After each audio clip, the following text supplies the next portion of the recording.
오늘 말씀은 에베소에서 바울이 3년 가까이, 햇수로 3년입니다. 그래서 정확하게 얼마의 기간인지 알 수가 없지만 한 2년 3개월에서 3년이 좀 넘는 기간이 아니었을까, 이렇게 예측을 합니다.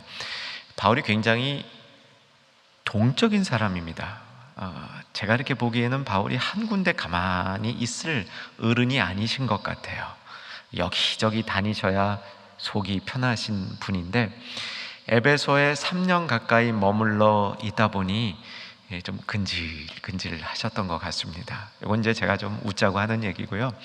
이후에 에베소 사역이 끝난 다음 이제 오늘부터 얼마간 다룰 요 사역의 내용에 보면 정말 광풍과 같이 이 지역 저 지역을 다니면서 바울이 사역을 합니다. 그동안에 에베소에 묶여 있었던, 그래서 하지 못했던 역동적인 사역을 이제 이 에베소를 떠나면서 시작을 하게 됩니다. 요 내용을 우선 지도를 통해서 여러분에게 먼저 그림으로 보여드리고 본문으로 들어와서 말씀을 읽으면서 다시 한번 다지는 과정을 갖겠습니다. 지도 3장을 보여드릴 겁니다. 이제 하나씩 보겠습니다. 이게 이제 지중해 세계입니다. 가운데에 있는 부분이 바다고요. 하얀 부분이 육지입니다. 여러분 보실 때 왼쪽에 장화 모양 돼 있죠. 여자 부츠처럼 돼 있는 나라가 어느 나라겠습니까? 지금의 이탈리아죠. 이태리입니다. 거기 이제 로마가 보이실 거죠. 중앙에 있는 저 땅덩어리는 반도죠. 어느 나라겠습니까? 지금의 그리스입니다. 여러분 이제 왼쪽에서부터 이태리, 그리스, 그 오른쪽에 툭 튀어나온 거, 요거는 어디겠습니까? 지금의 터키입니다. 터키. 자, 그래서 이제 쭉 요 지도를 머릿속에 꼭 넣으셔야 돼요. 당시에 지중해라 했을 때 지금으로 말하면 이태리, 그리스, 터키, 저 지역 우리가 한번 가고 싶은 거 아닙니까? 가서 바울이 이렇게 쭉 지냈던 지역 한번 둘러보고 싶은 게 성도들 많은 분들의 바람이죠. 우선 그림으로, 지도로 확실히 한번 도장 찍어 두시면 좋겠습니다. 그래서 이태리, 그리스, 터키. 자, 터키에서 조금 더 오른쪽으로 돌아 내려오면 거기 이제 2개 그 지역이 보이죠? 하나는 안디옥, 밑으로 쭉 내려오면 예루살렘. 그러니까 사도행전 1장 8절에 보면 예루살렘에서 시작된 복음이 유대와 사마리아와 땅끝까지 이르러 내 증인이 되리라 그렇지 않습니까? 예루살렘에서 시작된 복음이 안디옥으로 올라갔다가, 북쪽 안디옥으로 올라갔다가 이게 점점 서쪽으로 가는 겁니다. 그래서 터키 거쳐 그리스 거쳐 이제 로마까지 간다. 이렇게 큰 그림 봐주시면 좋겠습니다. 이 그림 조금 더 안으로 줄여드립니다. 줄여보면 고린도에서 에베소 줄로 연결했죠. 요게 2차 전도 여행에서 3차 전도 여행지로 옮겨지는 그 과정입니다. 그래서 고린도에서 2차 전도 여행 때 고린도에서 최종적인 사역을 마치고 배를 타고 바닷길로 해서 에베소에 갔습니다. 브리스길라와 아굴라가 같이 갔습니다. 그래서 이제 에베소에 바울이 브리스길라와 아굴라를 떨어뜨려 놓고 혼자 예루살렘과 안디옥을 방문하고 다시 돌아와서 3차 전도 여행을 에베소에서 오랫동안 한 겁니다. 약 3년 가까이. 이제 오늘 본문에서는 지난주의 사건 기억나실 겁니다. 데메드리오 사건이라고 그 이제 우상을 만드는 자가 바울이 복음을 전하니까 복음을 듣는 사람들이 우상을 가까이 안 하게 되다 보니까 은장색으로 은세공업자로서 아데미 여신, 지난주 기억나실 거예요. 아데미 신전도 기억나시고, 아데미 신전 안에 있는 그 신상, 뭐 가슴에 주렁주렁 달려 있는 거 생각날 거예요. 이제 그런 신상을 만드는 사람이 이제 업이 큰 타격을 받게 되니까 소동을 일으켰죠. 바울을 쫓아내려고, 바울을 이제 해코지를 하려고. 그 소동 이후에 안 되겠다 하고 바울은 에베소를 떠나는 겁니다.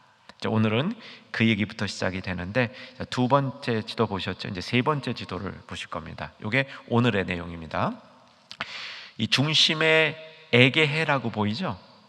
이 에게해는 지중해 일부입니다. 첫 번째 그림 지중해 큰 부분 중에 한 부분이 되고요. 특별히 여러분 왼쪽에 그리스, 오른쪽에 터키, 그리스와 터키를 둘러싸고 있는, 그리스와 터키에 의해서 둘러싸여져 있는 바다를 에게해라 그럽니다. 여러분 외우기 쉬우세요. 에게 그러면 됩니다. 이게 이제 에게해예요.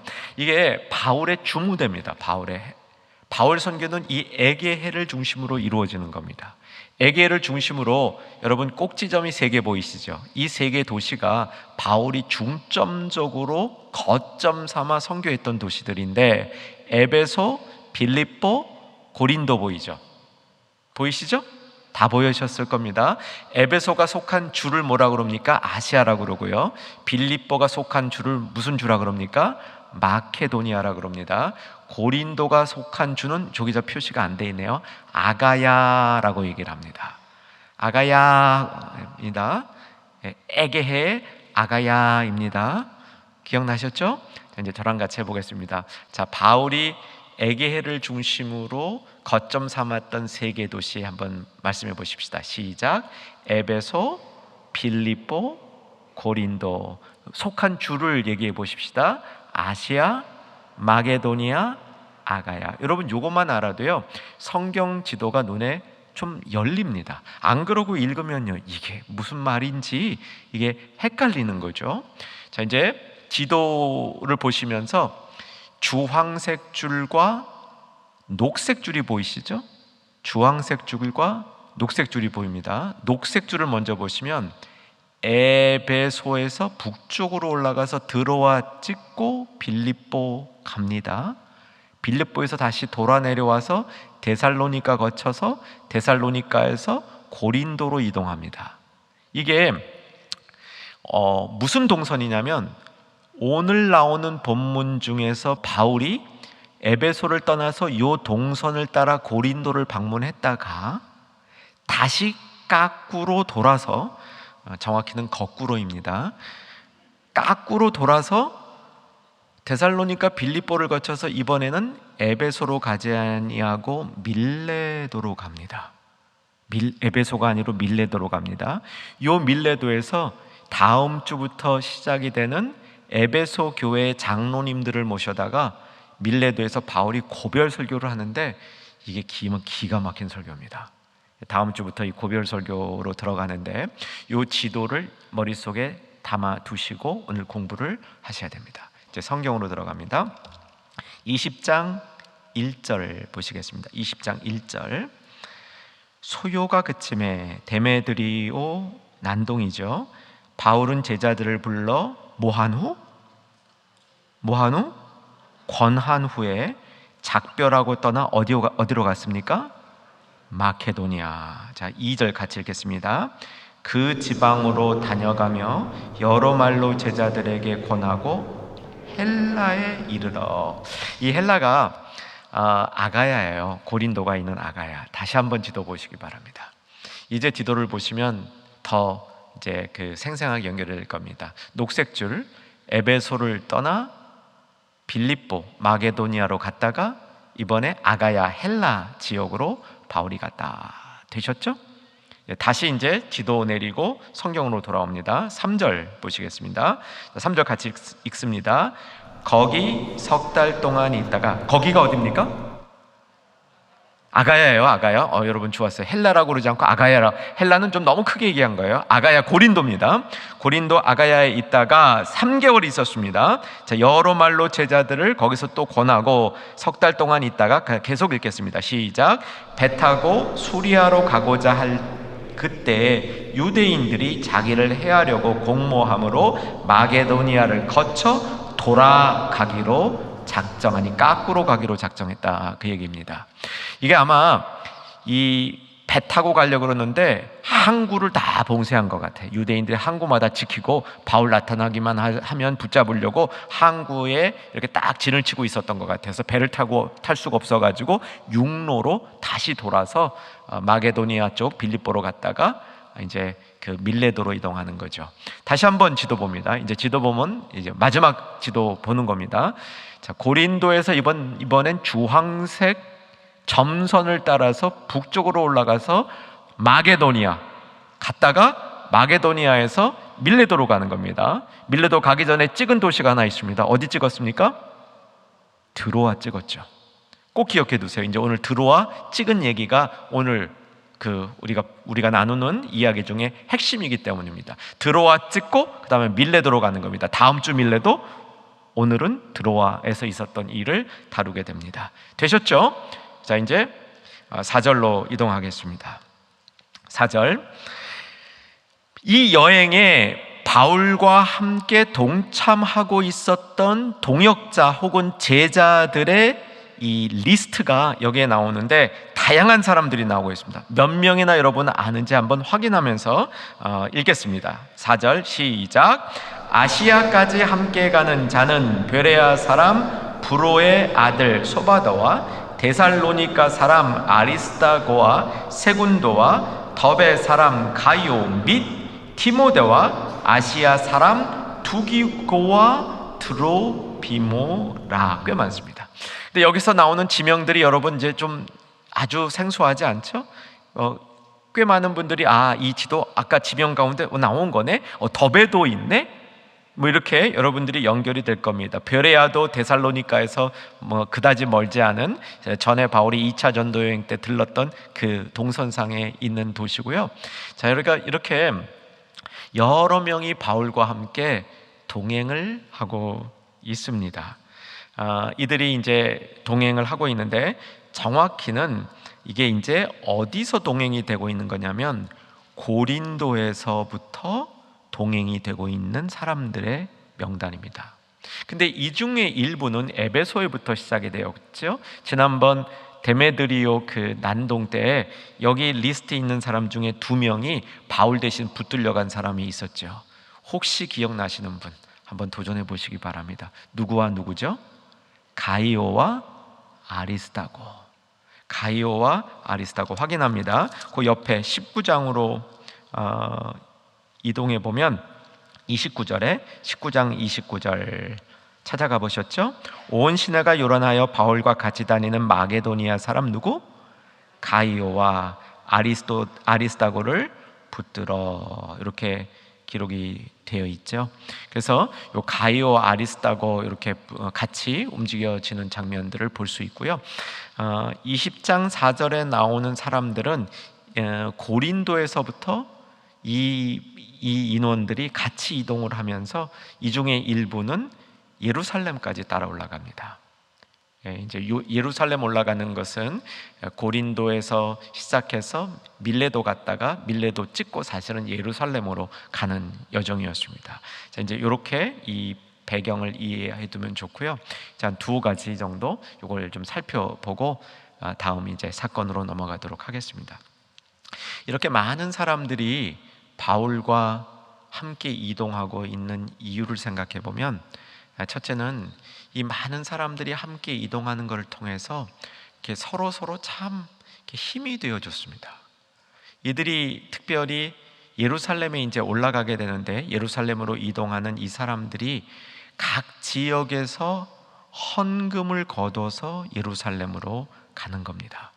예루살렘 교회가 힘들어지니까 이 아시아, 마게도니아, 아가냐에 있는 교회들이 십시일반 헌금을 해서 이 사람들의 손에 이렇게 맡겨가지고 바울과 함께 예루살렘의 그 헌금을 가져가기 위해서 이 사람들이 이렇게 모여 있는 겁니다. 요거는 사도행전에 안 나오는데 고린도 전서 16장에 보면 나옵니다. 그래서 고린도전서 16장을 확인하겠습니다. 성경으로 이동하실 분들은 이동해 주시고요. 성경 피기 힘드신 분들은 이제 자막으로 보여드릴 겁니다. 고린도전서 16장 1절에서 4절까지 보면 이렇게 이동하는 사람들이 각 지역에서 거둔 헌금을 가지고 예루살렘으로 가고 있다, 이렇게 되어 있죠. 자막을 읽으시든 성경을 읽으시든 4절 계속 달아서 저와 함께 읽어가겠습니다. 읽겠습니다. 성도를 위하는 연보에 관하여는 내가 갈라디아 교회들에게 명한 것 같이 너희도 그렇게 하라. 매주 첫날에 너희 각 사람이 수입에 따라 모아두어서 내가 갈 때에 연보를 하지 않게 하라. 내가 이를 때 너희가 인정한 사람들에게 편지를 주어 너희의 은혜를 예루살렘으로 가지고 가게 하리니. 이때 지금 이 편지 준 그 사람들이 아마도 사도행전 조금 전에 나왔던 그 여러 명의 사람들, 각 교회를 대표하고 있는 사람들이 아니었을까, 이렇게 연결해 보면 대체로 올바른 추정이 될 겁니다.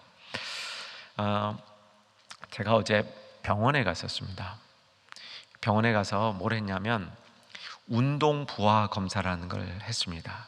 그거 안 해보신 분들이 복된 분들입니다. 그게 이제 조금 심장에 문제가 있는가 없는가 테스트하는 건데요. 이 운동 부하 검사를 귀국한 이후에 어저께 세 번째로 한 겁니다. 12분 동안 3분씩 4단계로 나눠서 첫 번째는 이렇게 걷는 게 굉장히 쉬워요. 처음에 걷다 보면 야, 이런 걸 뭘 시키나 그래요. 두 번째 단계 가면 제법 빠른 걸음으로 걷는 그런 이제 걸음폭이 되고요. 세 번째 가면 웬만한 사람들은 이제 세 번째부터 슬슬 좀 이게 그 체력적인 좀 이게 힘듦이 느껴지고요. 네 번째는 가파른 이 언덕을 올라가는 것 같이 상당히 힘든 그런 이제 단계를 겪어가는데, 이 지난 2번 하는 동안에 마지막 단계를 제가 다 못했습니다. 하다가 중간에 힘들면 그만하라 그러더라고요. 그래서 전도 중간에 힘들어서 그만했는데, 어저께는 다 했습니다. 다 했는데 다 할 수 있었던 이 힘이 어디서 있었냐면요, 이걸 갖다가 이제 검사해 주는 분이 끝날 때쯤 와가지고 힘드시면 그만하세요. 그런데 해보시려면 한번 끝까지 가보세요. 그럼 옆에서 계속 말을 걸면서 힘을 내주는 거예요. 그래서 벌써 반 지났네요. 조금 있다가 이제 30초 남았습니다. 이렇게 해주니까 그게 다 되더라고요. 옆에서 누가 있느냐에 따라 달라져요. 이게 혼자 하려면 참 힘들어요. 근데 옆에서 같이 해주고 힘을 북돋아주고 같이 움직여주면 이게 참 가기가 험난한 코스도 쉬운 겁니다. 저 이제 바울이 그랬을 거예요. 여기 있는 사람들이 이 다음에 나오는 바울의 여정들이 이게 쉬운 여정들이 아닙니다. 이 어려운 여정들에 여러 사람들이 협력하고 동참해 줌으로 그때 가서 거기서 이제 바울이 이 모든 일들을 완수할 수 있었던 그런 이제 협력의 축복을 받게 되는 것이죠. 그래서 여기 있는 사람들은 모든 교회들이 뭉치는 건데, 이것도 참 아름다운 장면입니다. 원래 복음이 예루살렘 교회로부터 이렇게 퍼져나갔잖아요. 근데 시간이 지나니까 예루살렘 교회가 오히려 약해진 겁니다. 그래서 복음을 받았던 교회들이 복음을 준 예루살렘 교회를 도와주려고 헌금을 한 거예요. 근데 이게 가만히 이 장면을 보면요, 돈이 모인 게 아니에요. 마음이 모인 겁니다. 마음이 모였는데 이 헌금을 하는 동안 바울이 쭉 선교적으로 개척해놨던 교회들이 네트워크가 형성되는 거예요. 그 교회들 중에 다 이렇게 참여를 하고요, 자기의 대표를 파견함으로써 개척된 교회들 사이에 네트워크가 딱 형성되는 그런 일들이 여기서 이루어지고 있는 거죠. 그게 4절의 모습입니다. 그런데 이제 바울이 어떻게 하는지 보십시다. 5절을 보시면 5절 잘 읽어보셔야 됩니다. 5절 읽겠습니다. 시작. 그들은 먼저 가서 트로아에서 우리를 기다리러라. 아까 지도 한 번 더 보시기 바랍니다. 고린도에서 여러 사람들이 떠났습니다. 바울과 일행들이 떠났는데 그 중에 일부 선발대는 먼저 들어와 찍은데, 확인되셨습니까? 어디 들어왔는지 아셨죠? 지금 모르시면 안 됩니다. 이제는 그 드로아까지 먼저 가고 우리는 뒤따라간다, 이렇게 되어 있습니다. 그 다음 6절 보십시다. 6절 읽겠습니다. 우리는 무교절에 빌립보에서 배로 떠나 닷새만에 드로아에 있는 그들에게 가서 이레를 머무느니라. 닷새 늦게 쫓아가서 이레 동안 드로아에 머물렀다. 굉장히 자세히 기록이 되고 있습니다. 이게 눈을 좀 이렇게 크게 열어보시면은요, 앞에 헬라에 3개월 동안 머물렀다, 아가야 빌립보에 3개월 동안 머물렀다, 그때 있었던 일에 대해서 한마디도 기록이 없어요. 근데 빌립보에서 드로아 가는 게 닷새 걸렸다, 드로아에서 2일을 머물었다, 굉장히 자세히 기록을 하고 있습니다. 이런 차이가 왜 발생할까? 여러분 성경을 읽으면서 그 차이를 찾아낼 수 있습니다. 혹시 찾으신 분이 있으십니까? 왜 이렇게 자세한 기록이 나오기 시작했을까? 우리가라는 말이 나오기 시작한 겁니다. 우리가. 사도행전의 저자가 이 여행에 빌립보에서부터 동행하고 있는 겁니다. 빌립보에서 동행해서 드로아 가는 길, 이 길에 사도행전의 저자인 누가가 동행하고 있기 때문에 자기가 경험한 걸 아주 소상히 기록하고 있는 것이고, 그걸 우리가라는 표현으로 거기에 써놓은 겁니다. 자, 이제 복습을 좀 하고 가셔야 되겠네요. 우리가라는 말이 사도행전에서 처음 나타나는 게 언제이냐면 16장에서 바울이 드로아에서 비전을 보고 마게도니아 빌립보로 이동할 때, 그때 우리가라는 말이 처음 등장하기 시작합니다. 그리고 바울이 빌립보 사역을 끝날 때 우리가가 없어져 버려요. 그리고 다시 빌립보에서 드로아를 거쳐 밀레도로 갈 때 우리가가 또 나타나요. 이거는 자세히 보셔야만 보이는 겁니다. 이게 무슨 말이냐면 사도행전의 저자인 누가가 바울을 만난 것이 처음 드로아에서 빌립보로 들어갈 때 바울을 만난 거예요. 뱃속에서 만난 겁니다. 뱃속에. 그래서 그때 제가 설명하면서 누가는 뱃속에 있었던 의사가 아니었는가? 당시에 지중해의 뱃속에는 의사가 상주하고 있었는데 그 바울이 탔던 뱃속에서 의료를 책임지고 있던 사람이 누가가 아니었나, 이렇게 판단을 해보는 겁니다. 그리고 누가는 빌립보 교회와 굉장히 관련이 있습니다. 빌립보에 남은 겁니다. 빌립보 교회에서 사역을 하다가 다시 빌립보에 바울이 왔을 때 합류한 것이 아닌가, 이렇게 보시면 대체로 이 역사가 맞아 떨어집니다. 자, 이제 보셨고요. 이제 오늘의 주된 교훈으로 가게 됩니다. 닷새 만에 드로아에 도착을 합니다. 아까 말씀드렸던 사도행전 16장에서 배를 타고 드로아에서 처음 빌립보로 이동할 때에는 이때 걸린 그 기간이 이틀이라고 되어 있습니다. 근데 반대로 빌립보에서 드로아로 거꾸로 이동하는 이 거리는 시간은 닷새 걸렸다. 이것도 이제 뭐 여러 가지 해석들을 하는데 아마도 이거 바람 때문에 그랬던 것 같아요. 바람이 이렇게 부는 각도에 따라서 빨리 갈 수도 있고 천천히 갈 수도 있고요. 배 시간이 잘 맞아떨어지면 시간이 단축될 수 있고, 배를 기다리는 시간이 의외로 길어지면 시간이 길어질 수 있습니다. 뭐 정도는 배경으로 알아두시면 되고요. 드디어 이제 드로아에 도착합니다. 드로아에 도착해서 사건이 발생하는데 유두고 사건입니다. 이제 오늘 남은 시간은 유두고 사건에 집중하도록 하겠습니다. 유두고 사건에 대해서 7절부터 12절까지 사건입니다. 자, 한번 그때 무슨 사건인지 확인해 보십시다. 7절 제가 읽겠습니다. 드로아에 도착합니다. 일주일 동안을 머물렀다, 그렇게 되어 있습니다. 그 주간에, 일주일이죠. 그 주간 첫날에 우리가 떡을 떼려 하여 모였더니, 바울이 그 주간 첫날이라는 말은요, 이게 2일 중에 첫날이 아니고 사실 마지막 날이었어요. 근데 그 주간 첫날이라는 것은 아마 우리로 말하면 주일일 걸로 보여요. 주일 예배 드린 건데 이때 성찬식까지 같이 겸한 거다, 이렇게 이해하시면 좋을 것 같아요.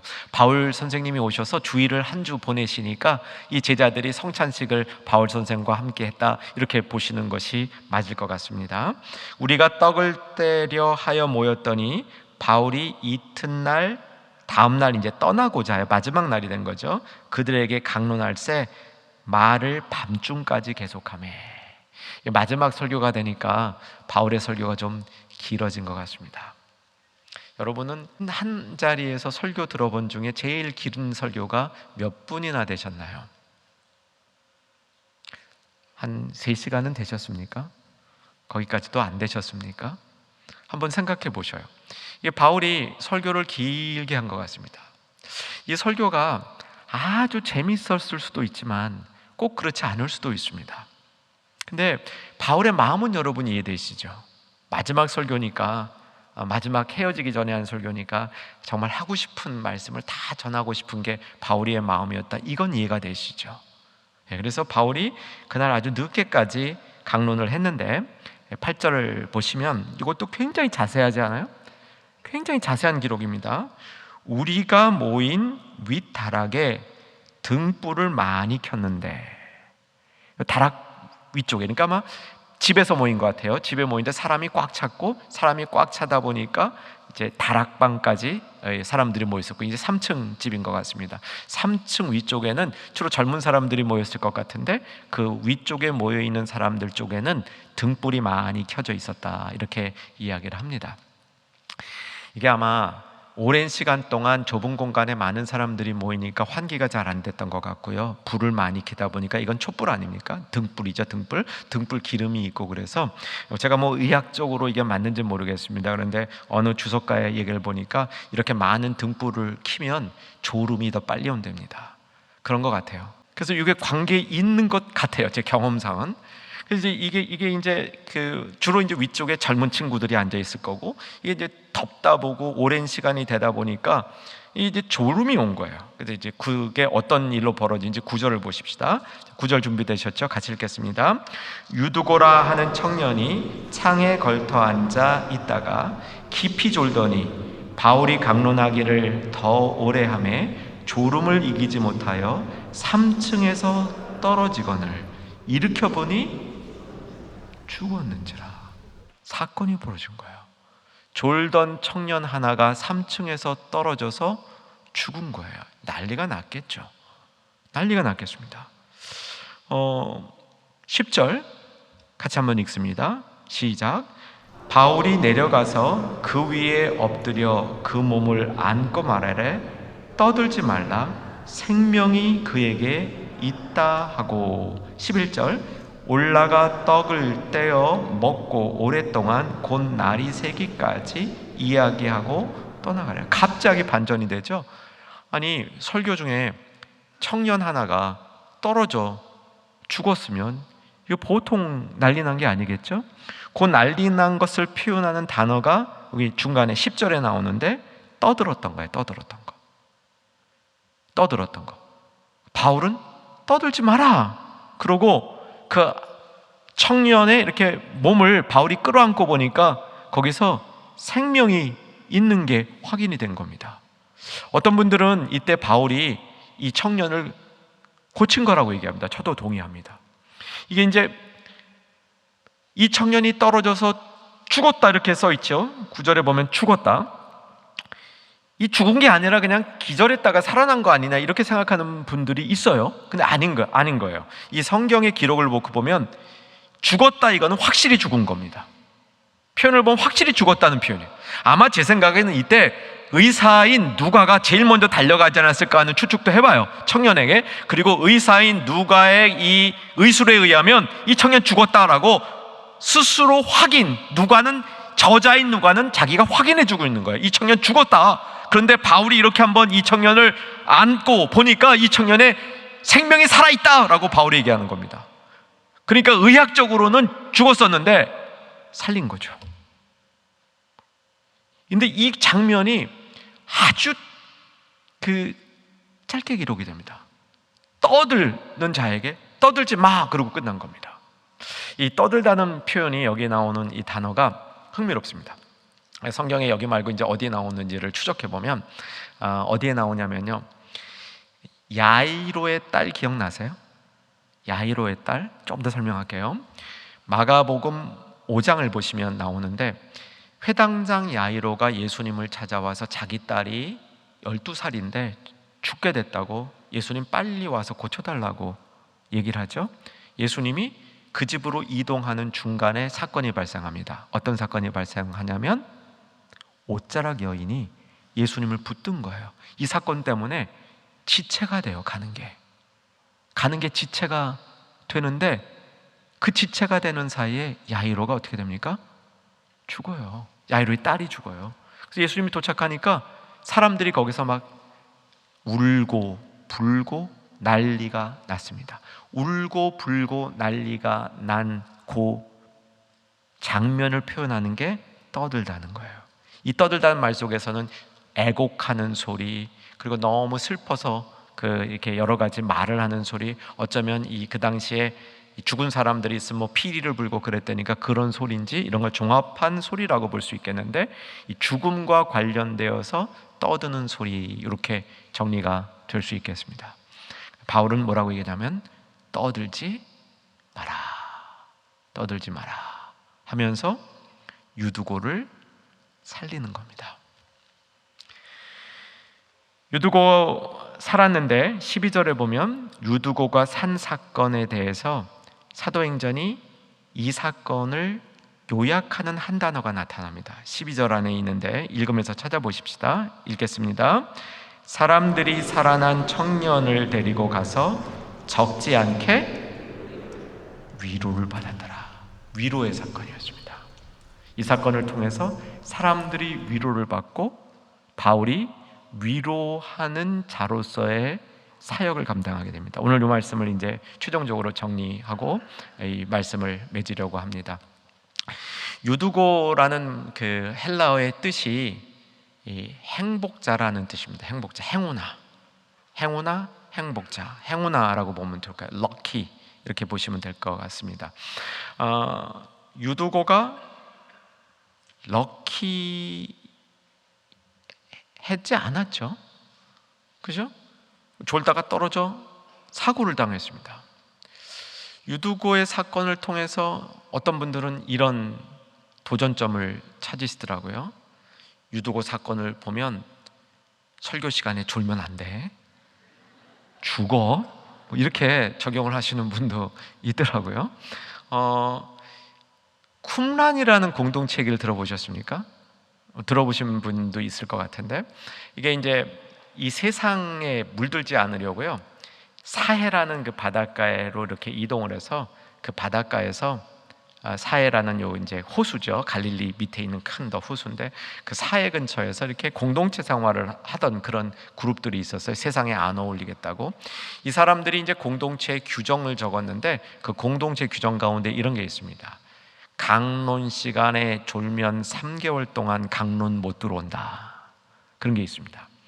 뭐 그 뜻은 아니었던 것 같아요. 그 뜻은 아닌 것 같고요. 또 어떤 분들은 어떻게 적용하냐면 설교 시간에 졸면 죽는다, 이렇게도 적용하지만 또 어떤 분들은 까꾸로 적용합니다. 그래서 설교 길게 하면 죽는다, 뭐 이렇게도 적용을 합니다. 근데 그 뜻은 다 아닌 것 같아요. 그 두 가지 뜻은 다 아닌 것 같고, 여기서 말하고자 하는 것은 바울의 영역에 관한 이야기가 굉장히 중요한 부분이 됩니다. 이 사건 이후에, 이전에 베드로가 죽은 사람 살린 사건이 있었습니다. 도르가, 다비다라고 불리우는 여자를 살린 사건이에요. 사도행전 9장에 있습니다. 그 사건이 어떤 의미가 있냐면 베드로가 갖고 있는 영성의 하이라이트예요. 다비다, 도르가를 살리는 그 사건을 통해서 베드로의 어떤 사역의 정점으로 올라갑니다. 베드로 권위가 정점으로 올라갑니다. 바울도 이 사건을 통해서 그의 영적인 능력이 정점에 올라갑니다. 근데 흥미로운 것은 이전에 에베소에서 에베소 도시 자체를 아주 그냥 뒤집는 영적인 영향을 일으킬 때 그때 바울이 죽은 자를 살리지는 않았습니다. 바울이 죽은 자를 살리는 능력은, 그 영역은 드로아에서 있었습니다. 많은 사람이 아니었습니다. 드로아에 있었던 한 집을 가득 채울 만큼에 있는 성도들, 그 성도들 앞에서 죽은 자를 살리는 그런 역사를 일으킨 거죠. 근데 이 사건이 위로가 됐다는 겁니다. 바울의 능력이 나타났다. 바울이 대단한 사람이야. 바울의 능력 앞에 감탄하는 사건으로 정의된 게 아니고 믿음의 공동체가 위로를 받는 사건으로 규정이 되고 있습니다. 그리고 이후에 바울이 계속적으로 이동하면서 이제 다음 주부터 볼 건데 드로아, 밀레도, 두로, 그 다음 가이사라, 이런 도시들을 계속 방문하면서 예루살렘에 올라가는데 그때마다 그 교회를 세우고 공동체를 세우는 그 일들이 일어나는데 그게 위로하는 사역이었다는 겁니다. 자, 이제 여러분 우리말 번역으로 보면 조금 안 보일 테인데 아까 제가 20장 1절과 2절을 읽으면서 권한다라는 말 속에 악센트를 주고 읽었습니다. 이게 위로한다는 말이에요. 원어로 보면 같은 단어입니다. 바울의 사역이 위로하는 사역이었습니다. 제자들을 세우고 제자들을 위로하는 사역을 통해서 믿음의 공동체를 세우는 사역이었습니다. 이제 드로아 사역을 최종적으로 정리합니다.